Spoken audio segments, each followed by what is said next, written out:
Lupakan pertempuran besar, lupakan hujan panah dan lautan darah yang selama ini memenuhi kisah penaklukan Nusantara. Karena senjata paling mematikan milik Gajah Mada bukanlah keris, pedang atau tombak, melainkan catatan hutang, monopoli dagang, dan ketergantungan ekonomi. Di bawah bayang-bayang Trowulan, penaklukan berubah bentuk. Sebuah kerajaan tidak lagi harus dihancurkan untuk dapat dikuasai. Ia hanya perlu dibuat tidak bisa hidup mandiri. Jalur pelayaran dikunci, komoditas strategis disedot ke pusat, dan ketika kas kerajaan-kerajaan luar mulai kosong, para penguasa lokal perlahan menyerahkan kedaulatan mereka demi mempertahankan kelangsungan hidup. Tanpa pengepungan, tanpa pembantaian, hanya pencekikan ekonomi yang bergerak senyap, hingga sebuah kerajaan kehabisan nafas, bahkan tanpa pernah sekalipun diserang. Selama berabad-abad, kronik sejarah mencatat Majapahit sebagai imperium militer yang agresif. Sumpah palapa yang diucapkan Gajah Mada seringkali diterjemahkan sebagai deklarasi perang terbuka ke seluruh penjuru kepulauan. Namun, ada satu kenyataan logistik yang sering dilewatkan, yaitu perang adalah bisnis yang sangat mahal. Gajah Mada menyadari peperangan fisik tanpa akhir justru akan membuat Majapahit hancur dari dalam karena kebangkrutan.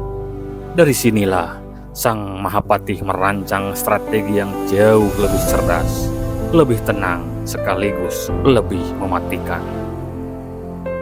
Langkah pertama Gajah Mada adalah menguasai urat nadi kehidupan Nusantara, yaitu perdagangan maritim.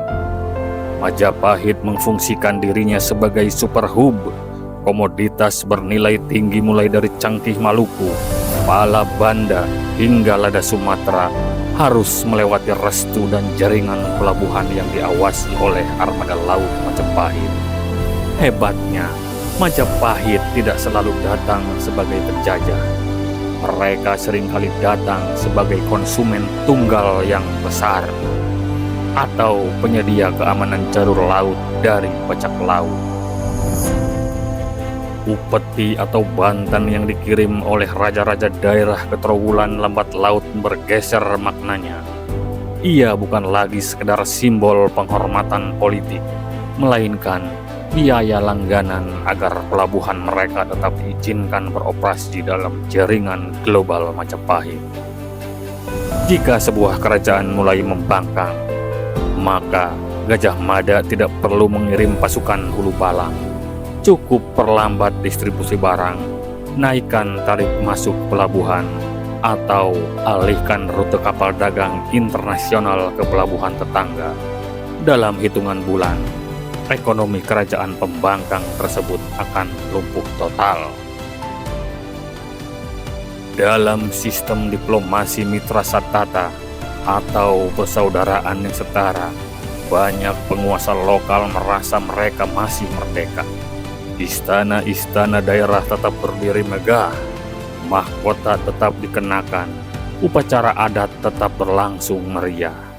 Namun, kekuasaan para penguasa lokal ini sebenarnya telah berubah menjadi ilusi. Sebab, kemakmuran mereka diatur dari Trowulan.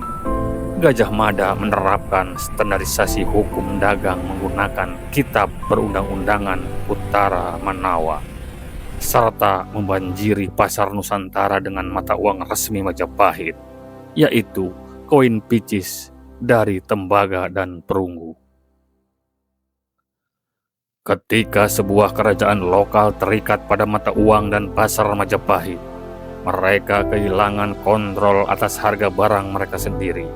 Saat upeti tahunan ditagih dan kas daerah mulai defisit, para raja ini tidak punya pilihan selain menaikkan pajak rakyat mereka. Beban hidup rakyat daerah meningkat. Gejolak sosial mulai bermunculan di wilayah-wilayah bawahan. Ketika internal mereka mulai goyah karena kemiskinan, para raja lokal ini sadar satu-satunya cara menyelamatkan tahta mereka adalah dengan tunduk sepenuhnya pada aturan main Gajah Mada. Inilah bentuk pencekikan yang tidak terlihat. Strategi geoekonomi yang membuat lawan tak menyadari bahwa mereka sedang dijajah hingga semuanya sudah terlambat.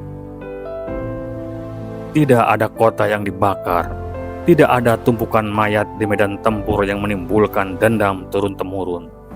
Saat perdagangan mereka diblokade secara halus, kas kerajaan kosong. Ketika kas kosong, raja tidak mampu lagi membayar pasukan pengawal istana. Ketika kekuatan militer daerah melemah, ketidakstabilan dan kriminalitas akan tumbuh subur di kerajaan tersebut. Di titik nadir itulah Majapahit akan hadir. Ia hadir bukan sebagai penyerang, melainkan sebagai juru selamat. Mereka datang membawa bantuan stabilitas, keamanan, dan modal ekonomi. Dengan syarat, kedaulatan penuh kerajaan tersebut harus diserahkan kepada Majapahit. Raja-raja Nusantara menyerahkan loyalitas mereka bukan karena takut mati di ujung keris Gajah Mada. Mereka menyerah karena takut runtuh dan kelaparan. Sejarah populer sering mendikte kita untuk percaya bahwa imperium besar hanya bisa dibangun dengan darah dan genosida militer.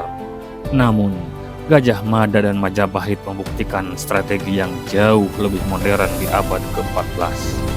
Bahwa penaklukan sejati terjadi ketika sebuah wilayah kehilangan kemerdekaannya. Justru di saat rajanya masih duduk nyaman di atas singgasana.